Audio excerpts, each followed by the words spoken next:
बिस्मिल्लाहिर्रहमानिर्रहीम, अस्सलाम वालेकुम। मेरा नाम मुनीफ फ़ारूक है और आप देख रहे हैं Munif Farooq official YouTube channel. आप सबकी मोहब्बतों का बहुत शुक्रिया।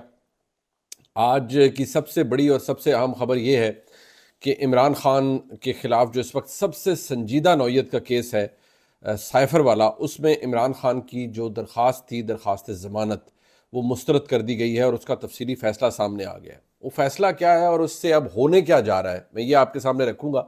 लेकिन मैं आपको ये बताना ज़रूरी समझता हूँ कि इसी प्लेटफॉर्म पे अपने व्लॉग्स के अंदर मैंने बहुत पहले इसके हवाले से जब भी जिक्र किया तो मैंने बड़े क्लैरिटी से आपको क्या बताने की कोशिश की, ख़ास तौर पर साइफर केस में इमरान खान की ज़मानत के हवाले से। ज़रा सुन लीजिए। जो ज़मानत की दरख्वास्त है इमरान खान की इस्लामाबाद हाई कोर्ट में, उसमें भी मुझे लगता है इमरान खान को इस्लामाबाद हाई कोर्ट रिलीफ नहीं देगी।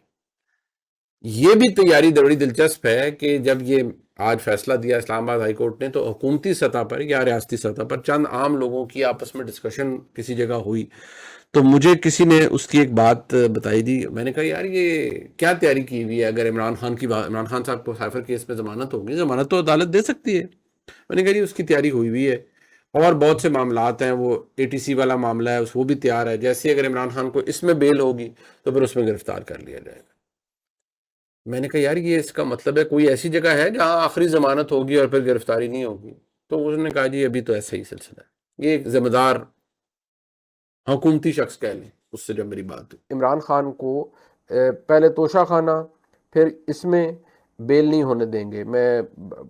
आज भी मैंने किसी एक साहब से बात की, मैंने कहा कोई गुंजाइश इसमें बेल की तो निकल सकती है, ट्रायल तो चलता नहीं। कहा नहीं जी बाहर भी नहीं आने देना, बाहर आने ही नहीं देना। मैं कहा चले ठीक है जी, बाहर नहीं आने देना तो फिर ठीक है, अगर सिलसिला ऐसे ही चलता है तो फिर चले, उसका उसका क्या हो सकता है। ये आपने देखा अल्हम्दुलिल्लाह, ये एक मेरी इसके अंदर मेरा एक असेसमेंट थी जो मैं हालात देख रहा था। और बहसीत एक सहाफ़ी हम सबके रिसोर्सेज होते हैं, सोर्सेज होते हैं, ज़राए होते हैं जिनसे हम बहुत सी बातें करते हैं। वो बातें काफ़ी क्लियर थी। बहुत से लोग मुझे इस बात पर तनकीद भी करते रहे कि नहीं, मैं अभी कैसे कह सकता हूँ कि इमरान खान की ज़मानत यहाँ से नहीं होगी। लेकिन मैंने पहले भी कहा था कि ट्रायल कोर्ट में भी नहीं होगी और इस्लामाबाद हाई कोर्ट से भी ये ज़मानत नहीं होगी। लेकिन जो इमरान खान के लिए सबसे बड़ा हथौड़ा आज पड़ा है इस पूरे केस के अंदर, वो ये फैसला है जो कि इस्लामाबाद हाई कोर्ट की जानिब से आया है। याद रहे कि इमरान खान ने दो दरखास्तें कर रखी थी, बल्कि तीन थी। एक तो कल मुस्तरद हुई कि जी ट्रायल को रोका जाए। दूसरा, उन्होंने इस मुकदमे को खारिज यानी क्वाश करने की दरख्वास्त दी हुई थी। साथ ही साथ इसी मुकदमे में, साइफर केस में, उन्होंने जमानत के लिए दरख्वास्त दायर कर रखी थी इस्लामाबाद हाई कोर्ट की जानिब। अब वहाँ पर जब ये दरख्वास्त आई, जब ये दरख्वास्त आर्ग्यू की गई, जो फैसला आया है वो बड़ा ख़तरनाक है। देखिए, इमरान, ये तकरीबन समझे 18-19 सफ़ात के ऊपर मुश्तमिल ये फ़ैसला है। इसका बगौर जायज़ा लेने के बाद ये फ़ैसला इस्लामाबाद हाई कोर्ट के चीफ जस्टिस ने तहरीर किया है। इस फैसले के अंदर इमरान खान के वकला ने दो तीन बातें की। एक, उन्होंने कहा जी कि इमरान खान ने सिरे से कोई गलत काम किया ही नहीं।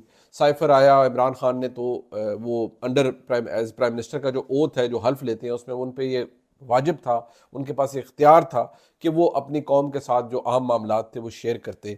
साथ ही फिर उन्होंने ये कहा जी कि इमरान खान तो क्योंकि वज़ीर आज़म थे, उन्हें आर्टिकल 248 के तहत इम्यूनिटी है कि उनके खिलाफ इस तरह की कार्रवाई नहीं हो सकती। और उन्होंने ये भी कहा जी कि जो ये ऑफिशियल सीक्रेट एक्ट का सेक्शन 5 है, सेक्शन 5 का जो पहला पार्ट है, ये तो अट्रैक्ट ही नहीं होता। और ये इमरान खान साहब के वकील जो जनाब सलमान सफदर साहब है, बड़े लायक वकील हैं, उन्होंने भी आर्ग्यू किया, लतीफ़ खोसा साहब ने भी आर्ग्यू किया, और एक और वकील साहब है, उन्होंने भी यही आर्ग्यू किया। लेकिन जो आर्ग्यूमेंट्स, जो चीज़ें बयान की गई FIA के वकील की जानिब से, यानी राजा रिजवान अब्बास साहब की जानिब से, अब्बासी साहब की जानिब से, वो बड़ी इम्पॉर्टेंट है। राजा रिजवान अब्बासी ने ये बेसिकली इस केस के अंदर, ये बेल थी हालांकि, इसमें यह साबित किया कि नहीं जी, इमरान खान ने जो मामलात किए और जो हकायक उन्होंने सामने रखे वो बहुत तबाहकुन है। वो इसलिए तबाहकुन है कि वो बातें सारी उन्होंने मेंशन कर दी जो कि ट्रायल कोर्ट के अंदर मेंशन हो रही हैं। वो उन्होंने यहाँ पर मेंशन की कि क्यों इमरान खान की बेल यहाँ नहीं होनी चाहिए और क्यों इमरान खान के खिलाफ मुकदमा नहायत संगीन नौइयत का है। उन्होंने बार बार ये लिखा है कि इमरान खान ने ना सिर्फ अपनी ज़ाती सियासी मफाद के लिए जो साइफर वाला मामला था, जो उनके ऊपर वो अंडर ओथ थे कि उन्होंने किसी से ये शेयर नहीं करना, उन्होंने उसके कंटेंट्स को शेयर किया, उन्होंने तोड़ा मोड़ा, उसे फैब्रिकेट किया और अपने सियासी मकासद के लिए उसको इस्तेमाल किया। ये वो अब हकायक के साथ उन्होंने इस फैसले के अंदर लिखा है। साथ ही अदालत ने ये बताया है इस फैसले के अंदर कि क्या वजह थी कि क्यों ये फैसला रिजर्व किया गया, नहीं तो बेल के फैसले फौरी तौर पर सुना दिए जाते हैं कि यार रिजेक्ट कर ली जाती है, एक्सेप्ट कर ली जाती है। उन्होंने इसलिए किया क्योंकि साथ क्वाशमेंट की दरखास्त भी थी कि मुकदमा खारिज किया जाए, इसलिए अदालत ने ये फैसला एट लेंथ सुना। 8 घंटे के करीब इस पर दोनों तरफ से दलाइल हुए, मुख्तलिफ हाल में 2-3 सेशंस चले जिनके अंदर ये दलाइल सामने आए। लेकिन अब इसका इम्पैक्ट क्या है, ये जजमेंट इतनी बड़ी इंडाइटमेंट है, इतना बड़ा नुकसान है इमरान खान के लिए कि ट्रायल कोर्ट ने भी अपना फैसला देना है। वहां पर ट्रायल रुका नहीं है, कल इस्लामाबाद हाई कोर्ट ने वो भी रद्द कर दिया था। अब वहां पर जो बातें अब सामने भी आ रही हैं कि जो तकरीबन अगर देखा जाए तो 76 के करीब 75-76 के करीब लोग हैं जिनके बारे में वज़ायद गिशकोरी साहब ने भी रिपोर्ट फाइल की। अब ये मैं आपको केस के हालात बता रहा हूँ जो ट्रायल कोर्ट के अंदर, कि 75-76 के करीब वो लोग हैं जो इसके अंदर इन्वॉल्व हैं, उनसे रब्ता किया गया है FIA की जॉइंट इन्वेस्टिगेशन टीम की जानिब से। उनमें से तकरीबन स्टार विटनेसेस जिनमें आज़म खान ख़ास तौर पर सर फहरिस्त है, उनके अलावा 7-8 विटनेसेस हैं और 27 के करीब टोटल के गवाह होंगे जो कि प्रोसिक्यूशन यानी FIA की जानिब से दिए जाएंगे। इस केस के अंदर ये बड़ा इंपॉर्टेंट बात है, जहन में रखिएगा। 2 एलिमेंट है, एक ये जो सेक्शन 5 ऑफिशियल सीक्रेट एक्ट का पहला हिस्सा है जिसमें उम्र कैद या मौत की सजा है। फिर जो दूसरा उसका एलिमेंट है जिसमें यह है जी कि जो पार्ट है उसमें सजा 2-3 साल तक हो सकती है, उसकी नौयत फ़र्क है, वो नीचे सेक्शन B और D और उसके अंदर आता है। लेकिन आप ये देखें इस तमाम मामले के अंदर अगर इस पूरे फैसले को आप पढ़ें, ये रेडिली अवेलेबल है रिपोर्टिंग के लिए भी और हर एक ने इसको देखा है। अब इसका असर क्या, बेशक तो आम तौर पे कहते हैं, अदालतें भी कह देती हैं कि जी असर नहीं पड़ना चाहिए ट्रायल के ऊपर, ट्रायल का फैसला बिल्कुल वैसे ही रहे। और जब सुप्रीम कोर्ट ने पैनामा का फैसला दिया था उन्होंने भी कहा था कि नहीं जी नीचे नैब जो है वो इंडिपेंडेंटली काम करे। भाई एक बड़ी अदालत का फैसला आया और उन्होंने जो फैसला देते हुए बेल रिजेक्ट करते हुए साथ ही, क्योंकि साथ ये भी आ गया कि उन्होंने दरखास्त की रखी थी कि मुकदमा खारिज किया जाए, तो उस पर भी उन्होंने दलाइल, उस पर भी अदालत ने ऑर्डर दे दिया। इस फैसले के होते हुए ट्रायल कोर्ट इमरान खान को कैसे कन्विक्ट नहीं करेगी? ट्रायल कोर्ट को कन्विक्ट करना पड़ेगा क्योंकि इतना सब कुछ इस्लामाबाद हाई कोर्ट ने अपने फैसले के अंदर लिख दिया कि 18 सफ़ात के ऊपर ये फैसला जो है ये मुहित है और इसकी बड़ी एक्सटेंसिव बात है और बड़ा सब कुछ किया गया है, बड़ा एक्सटेंसिवली बताया गया है। अब इसका फ़र्क ये पड़ेगा कि जो चीज़ें मैं पहले भी कहता रहा कि जो चीज़ें शायद थोड़ी सी मुझे लग रहा था कि अक्टूबर में ये कंक्लूड हो जाएगा, वो थोड़ा सा लग रहा था कि नहीं नवंबर में चला जाएगा, लेकिन इसकी स्पीड अब और तेज़ हो जाएगी क्योंकि ट्रायल कोर्ट ने रिजेक्ट कर दी दरखास्त बेल की, इस्लामाबाद हाई कोर्ट ने कर दी। अब इसके बाद क्या है, वो इंट्रा कोर्ट में ज़्यादा चले जाएंगे, यही हो सकता है अगर गए तो, या सुप्रीम कोर्ट जाएंगे। लेकिन नीचे से 2 जगह से उनकी जमानतें खारिज हुई हुई हैं, रिजेक्ट हुई हुई हैं। ऐसी सूरत हाल में इमरान खान साहब और शाह महमूद कुरैशी साहब जो कि बहुत तकलीफ में है, मैंने उनकी साहबजादी का ट्वीट देखा क्योंकि मुझे बैसियत इंसान भी तकलीफ हुई कि देखिए वो कह रही थी कि उनके वालिद बहुत जज्बाती हो गए हैं कि मैंने 40 साल सियासत की लेकिन मुझे एंटी स्टेट क्यों कहा गया है, मुझे मुल्क के दुश्मन क्यों बनाया जा रहा है, मैं ऐसा नहीं हूँ। और मैं यकीन मानिए मैं अभी भी मेरा दिल नहीं मानता कि शायद महमूद कुरैशी साहब हो या इमरान खान हो, यार ये मुल्क के, ठीक है उन्होंने गलती इमरान खान साहब ने की होगी, शाह महमूद साहब को तो जितना एक्सपीरियंस है मुझे नहीं लगता कभी उन्होंने इमरान खान को कहा हो कि ये सब कुछ करें। लेकिन शाह महमूद कुरैशी साहब को फिर टाइमली एक्शन लेना चाहिए था और ख़ुद को फासले पर कर लेना चाहिए था। ये कम से कम इमरान खान को झिझोड़ना चाहिए था कि जो आप कर रहे हैं ये इतना बड़ा ज़्यादती है आपके अपने साथ, आपके मनसब के साथ, कि आप अपनी हुकूमत बचाने के लिए ये झूठ बोल रहे हैं और इतना ये जो सेंसिटिव मामला है इसे पब्लिक के सामने लेके आ रहे हैं जिसका दूर दूर तक पब्लिक डोमेन से ताल्लुक नहीं होना चाहिए। कोई इतनी बड़ी बात नहीं थी और इसमें लिखा हुआ है कि असद मजीद साहब ने अपना बयान दिया है कि जी मैंने पहले भी कहा था, मैं अब भी कह रहा हूँ, और सुप्रीम कोर्ट ने भी अपने फैसले में ये लिखा था कि असद मजीद साहब ने कहा था कि जी मैं कोई मुझे उसमें साजिश नज़र नहीं आई। वो उस वक्त पाकिस्तान के एम्बेसडर थे US के अंदर, लेकिन इमरान खान साहब ने ये बात नहीं मानी। अब ये मामला नहायत तलखी इख्तियार कर चुका है। दूसरी बात आपको मैं ये बताऊं कि इस मामले के साथ साथ ये तो आपको पता लग गया और ये मैं आपको बता दूं कि अब ट्रायल कोर्ट से इमरान खान की सज़ा, जिसे कहते हैं ना it is only a matter of time, सिर्फ वक्त की बात है, ये सज़ा हो जाएगी इमरान खान को। मुझे नहीं लगता इस फैसले के बाद जो कि बेल कैंसिलेशन का है या बेल रिजेक्शन का है और साथ ही मुकदमा खारिज करने की दरख्वास्त जो मुस्तरद की गई है उसका है, इसका इम्पैक्ट कैसे नहीं होगा निचली अदालत में, बिल्कुल होगा। अदालतें कोई चांद पे बैठ के फैसले तो नहीं करती ना। अब ट्रायल कोर्ट का जो जज है वो भी एक आम जज है, वो इस्लामाबाद हाई कोर्ट के चीफ जस्टिस ये फैसला दे रहे हैं 18 सफ़ात पर। मैंने इसको मार्किंग की हुई, आप इनके अंदर जो लैंग्वेज है बहुत टेक्निकल और वो चीज़ें अगर आप इनको पढ़ना शुरू करें तो आपको पता लग जाएगा कि भाई इमरान खान तो इस केस में फारग होते नजर नहीं आते। बिल्कुल जिसे कहते हैं ना सिक्का बंद काम उन्होंने जनाब वो मोहर लगा दी है कि इमरान खान तो इसके जुर्म उन पे साबित हो रहा है। जो मर्जी जो इसकी तशरीह करता रहे, लेकिन इमरान खान के लिए ये ठीक ठाक प्रॉब्लम क्रिएट हो रहा है। लिहाजा अब ये एक ऐसा इशू है जिससे इमरान खान साहब को प्रॉब्लम भी हो रहा है और उनकी जान खलासी नहीं होगी। अब मैं ज़रा आगे आ जाता हूँ।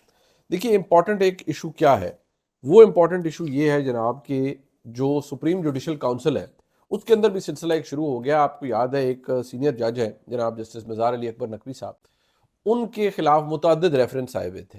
मुस्लिम लीग नून का भी था, एक दाऊद साहब है एडवोकेट, उनका भी था, पाकिस्तान बार काउंसिल का भी था, सिंध बार काउंसिल का भी था, वो मुख्तलिफ रेफरेंसेस थे। उनको शो कॉज नोटिस इशू किया गया है। अब जो इल्ज़ामात हैं मज़ार अली अकबर नकवी साहब के खिलाफ, वो बड़े अलार्मिंग हैं। और मैं आपको एक बात ये भी बताऊं कि मज़ार अली अकबर नकवी साहब के खिलाफ पहले भी ऐसे मामलात हुए। ये जब लाहौर हाई कोर्ट में थे तो इन्होंने एक फ़ैसला दिया, जो मुशर्रफ साहब की सज़ा इन्होंने कलअदम करार दी थी, वो जो एक स्पेशल कोर्ट था उसने फ़ैसला दिया। ये बड़ा इनको करीब समझा जाता था कि ये मुक़्तदर हलकों के बड़े करीब हैं। लेकिन फिर जब ये बंदयाल साहब के ज़ेर साया सुप्रीम कोर्ट में थे तो फिर ये हम ख्याल मोअज़्ज़ज़ जज साहिबान के बहुत करीब पाए गए और इनके खिलाफ जितने भी रेफरेंसेस आए बंदयाल साहब ने, कोई जिसे कहते हैं ना, किसी पर जूं तक नहीं रेंगी। अब क्योंकि सुप्रीम जुडिशल काउंसिल की जो सरबराही है वो चीफ जस्टिस साहब के पास है और जज साहबान के पास है, अब 3-2 की बताया जाता है कि तनासब से उन्होंने फैसला किया जी कि इनको शो कॉज नोटिस इशू करें। अब शो कॉज के अंदर उनके ऊपर माली बेजाब्तियों का इल्ज़ाम भी है, उनके ऊपर और चीज़ों के इल्ज़ाम भी है, बड़ी लंबी चार्जशीट है। ये प्रॉब्लमेटिक हो सकता है मज़ार अली अकबर नकवी साहब के लिए। और इससे एक मैसेज ये भी जाता है कि सुप्रीम कोर्ट के अंदर अब एक डिफरेंट माइंडसेट मौजूद है, डिफरेंट मामलात मौजूद है। एक बात मैं आपको बता दूं कि ये लोग जितनी भी कोशिशें कर लें, कोई क्या कह ले, हमारी अदलिया बदकिस्मती से पिछले चंद सालों में, मैं कहता हूँ पिछले 10 से 12 सालों में, एक इफ्तिखार चौधरी साहब के वक्त, क्योंकि उस वक्त खैर मुस्लिम लीग नून उनके बड़े करीब थी और मुस्लिम लीग नून को लगता था कि बड़ी अदलिया आज़ाद हो गई है, वहाँ से हमारा बेड़ा गर्क होना शुरू हुआ लॉयर्स मूवमेंट के बाद। या आज तक हमारा बेड़ा गर्क हो रहा है। और अगर मैं समझता हूँ काजी फायसा साहब कुछ अच्छी मिसालें कायम कर जाए तो वो बहुत कामयाब होंगे। नहीं तो तारीख तो बड़ी बेरहम है। फिर वो जिस तरह हिस्टोरियन लिखता है किसी भी चीफ जस्टिस के बारे में वो लिखेगा, लेकिन मुझे लगता है कि कुछ मिसालें अच्छी भी कायम कर रहे हैं। उन्होंने अपने इख्तियारात में कमी की है, वो जो प्रैक्टिस एंड प्रोसीजर का कानून है उसमें कमी की गई है। चीफ जस्टिस साहब ने चंद अहम बातें की हैं। वो फैज़ाबाद धरना केस जो है उसके हवाले से अब हुकूमत पर दबाव है कि कमेटी बनाई गई है कि जी उस पर फैक्ट फाइंडिंग की जाए, तो कुछ काम अच्छे हो जाएंगे। सुप्रीम जुडिशल काउंसिल जजों का एहतसाब होना चाहिए। ये नहीं है कि इफ्तिखार चौधरी साहब के वक्त में किसी जज से पब्लिक अकाउंट्स कमेटी ने पूछ लिया कि जी आपके प्लॉट कितने हैं, तो उन्होंने कहा नहीं जी नहीं, ये तो आप हमारे कंडक्ट के ऊपर बात ही नहीं कर सकते। ये काम नहीं होना चाहिए। This is not acceptable. आप जज हैं, आप जर्नैल हैं, आप कोई भी हैं, एहतसाब भाई आपको पब्लिक मनी से पैसे आ रहे हैं ना, तो इतनी सवाल का जवाब आपको देना पड़ेगा। ये कोई इससे मुबर्रा नहीं है। इसी तरह अगर कोई जज साहब हैं तो जज काजी का दर्जा रखता है। काजी को फिर जहाँ उसके ऊपर जिम्मेदारी है वहाँ उसके ऊपर ये भी जिम्मेदारी है कि वो अपने मामलात को शफाफ रखे, वो बताए। फिर उसने अगर उसके पास पैसे हैं या क्या है तो उनका सोर्स क्या है, बता दे तो बहुत अच्छी बात है। नहीं बताएंगे तो ठीक है। जज साहबान अगर एक दूसरे को प्रोटेक्ट करते रहेंगे तो फिर हमारी निज़ाम अदल भी ऐसा ही होगा जो दुनिया में जिस तरह हमें रेट करती है। तो ये तो बात आपके सामने मैंने कर दी, ये एक डेवलपमेंट थी। अब मैं आपको बताता हूँ कि जो मौलाना फजल रहमान साहब से मुलाकातें हुई हैं, फुट होल्ड तहरीक इंसाफ ढूंढ रही है या असद कैसर साहब या अली मोहम्मद खान साहब ढूंढ रहे हैं। एक बात मैं आपको बता दूं, इस वक्त मौलाना साहब को जो एक फिक्र है, वो फिक्र मौलाना को ये बेशक लाक है, उनको ये लग रहा है कि भाई ये तो जितना इस वक्त तगड़ी है हमारे मुल्क में इस्टेब्लिशमेंट, और लोगों का ख्याल ये था कि इमरान खान साहब का प्रोजेक्ट फेल हुआ तो उसके बाद इस्टेब्लिशमेंट बैकफुट पे चली जाएगी। इसके बिल्कुल बरक्स हो रहा है। इस्टेब्लिशमेंट पहले से ज़्यादा मजबूत है। आप इस वक्त देख सकते हैं कि बहुत सारी चीज़ें उनकी मर्जी मंशा के मुताबिक अच्छी भी हो रही हैं। SIFC बड़ा अच्छा काम है, क्रैकडाउन माफिया के खिलाफ मैं हमेशा कहता हूँ बहुत अच्छा काम है, लेकिन कुछ काम सिविलियंस के करने वाले होते हैं। मेरा सवाल ये होता है कि भाई फिर सिविलियन स्पेस कहाँ जाएगी? उस सिविलियन स्पेस तो है ही कोई नहीं। और यही सवाल है, ये सवाल मियाँ नवाज शरीफ साहब के लिए भी है। उनको भी अगर लगता ये है कि शहबाज साहब तो बिल्कुल आसानी से सर्वाइव करेंगे ऐसे माहौल के अंदर, मियाँ नवाज शरीफ साहब अगर इक़्तिदार में वापस आ गए तो क्या वो सर्वाइव करेंगे इतने लिमिटेड सिविलियन स्पेस के साथ? ये एक बहुत बड़ा सवाल है। तो मौलाना साहब को भी ये लग रहा है कि भाई हम एक दूसरे की जड़ें काट रहे हैं सियासतदान, तो ये तो सियासत ही बड़ी नंगी हो रही है और बल्कि कमज़ोर हो रही है, तो हवा में लटक रही है, इसका तो कोई पुरसाने हाल ही नहीं है। तो मौलाना साहब को लग रहा है सियासी स्पेस की जाए। लेकिन तहरीक इंसाफ के दोस्त, अगर इसमें दो राय है, कुछ सीनियर सहाफ़ी कहते हैं कि नहीं जी, वो अपने लिए अली मोहम्मद खान साहब और कैसर साहब कहे थे कि भाई हमें JUI फेम स्पेस मिल जाए। समझ से बाला तारा, लेकिन चले। लेकिन अगर तहरीक इंसाफ भी गई थी, तो फिर तहरीक इंसाफ के लोगों को, उनके दोस्तों को क्या आज कोई शर्म महसूस होती है कि इमरान खान फजल रहमान साहब का, मौलाना फजल रहमान साहब को किन किन नामों से बुलाते थे, क्या क्या करते थे, क्या क्या कहते थे। वक्त बड़ा बेरहम है, मुल्क की सियासत बड़ी बेरहम है, और ये पहिया ऐसे ही घूम रहा होता है। आज आप किसी के साथ बुरा करते हैं, कल आपको पता लगता है आपको उसी की ज़रूरत पड़ गई है और आप उसके आगे एक्सपोज हो गए हैं, आपके पास कोई लेवरेज नहीं है उसके खिलाफ। यही आज इमरान खान साहब की हालत है। इमरान खान साहब ने अपनी सियासी ठीक है, अच्छा बुरा वक्त आना सब कुछ, लेकिन जब आप ज़ाती उस पर चले जाते हैं ना, कॉन्फ्लिक्ट के ऊपर, तो फिर मामला बड़ा ख़राब हो जाता है। इमरान खान साहब ने इस्टेब्लिशमेंट के साथ भी एक ज़ाती कॉन्फ्लिक्ट बनाया। ठीक है, वो पूरा पिछली इस्टेब्लिशमेंट को रगड़ते रहते, थोड़ा कॉशियसली चलते, तो इमरान खान ने अपनी पॉपुलैरिटी पिछले साल साबित कर दी थी कि वो पाकिस्तान की सबसे पॉपुलर जमात है उनकी, और सबसे पॉपुलर है वो। लेकिन उनको फिर ये पता नहीं क्या, खुद जिसे कहते हैं ना सेल्फ डिस्ट्रक्टिव मोड में, कि अपनी तबाही खुद ही फेर दो, वो अपनी तबाही फेरने के ऊपर आ गए, और आज आप देखें इमरान खान कहाँ खड़े हैं। मुझे तो उन मुल्क की सियासत के अंदर, इन आने वाले दिनों के अंदर तो उनका कोई किरदार नज़र नहीं आता। और जो साइफर वाला, ये आप इसको पढ़िए, इस केस को आप इसका फैसला पढ़िए, इसके बाद तो मोहर है, इमरान खान को सज़ा होनी ही होनी है ट्रायल कोर्ट से। कोई कोई रिलीफ मुझे तो नज़र नहीं आ रहा। ये व्लॉग है जी, लाइक सब्सक्राइब शेयर कीजिएगा, बेल आइकन को ज़रूर प्रेस किया कीजिए, ताकि आपको पता चल जाए जब नया व्लॉग आता है। मुझे पता है फ्रीक्वेंसी ज़रा हमारी दिन में एक है, लेकिन इंशाल्लाह अगले हफ्ते से हम ये कोशिश कर रहे हैं कि हमारे जो दोस्त मुल्क से बाहर होते हैं उनके टाइमिंग्स पे भी एक व्लॉग रखा जाए। और बहुत सारी डेवलपमेंट्स ऐसी हो रही होती हैं जो कि बहुत से और इश्यूज़ हैं, सोशल इश्यूज़ हैं, इंटरनेशनल पॉलिटिक्स के इश्यूज़ हैं, जो मैं खुद भी मुशाहिदा करता हूँ उनका, उनके ऊपर भी आपके साथ बहुत सारी खबरें, ओपिनियन शेयर किए जाए। एक बात जाते जाते मैं कह दूं कि हमारे बहुत, मेरे तो बड़े भाई भी हैं, और मेरा उनसे बड़ा इज़्ज़त और एहतराम का ताल्लुक़ है, काशिफ़ अब्बासी साहब। और मैं समझता हूँ कि वो ARY की जान है। ARY काशिफ़ अब्बासी साहब के बगैर कुछ नहीं है। फ्रैंकली अगर आप कहें ना जी ARY क्या है, मैं कहता हूँ ARY काशिफ़ अब्बासी। तो मेरा तो उनसे बड़ा एक बड़े भाई हैं, और बड़ा हमारा खुलूस वाला और मोहब्बत वाला ताल्लुक़ है। वो बात की जा रही है कि वो आजकल हमारी कोलीग है मारियम मेमन साहबा, वो उनका प्रोग्राम कर रही हैं, काशिफ साहब क्यों नहीं कर रहे। देखिए काशिफ साहब, ये मुझे पता है ज़ाती तौर पर कि उनके ऊपर बहुत प्रेशर है, पहले भी था, कि वो प्रोग्राम्स के ऊपर भी नहीं जा रहे थे, क्योंकि काशिफ साहब खुली बात करने वाले आदमी हैं। वो ज़रा बहुत ज़्यादा सेक्रीफाइस भी अपनी बातों को, अपनी जो पोजीशन है उसको नहीं कर पाते हैं, भी बड़े तगड़े तगड़े जर्नलिस्ट। तो उन्होंने खुद भी वो एक थोड़ा सा पीछे हटे हैं, कि पीछे क्या हटे हैं कि भाई यार अच्छा चलो, प्रेशर बहुत है।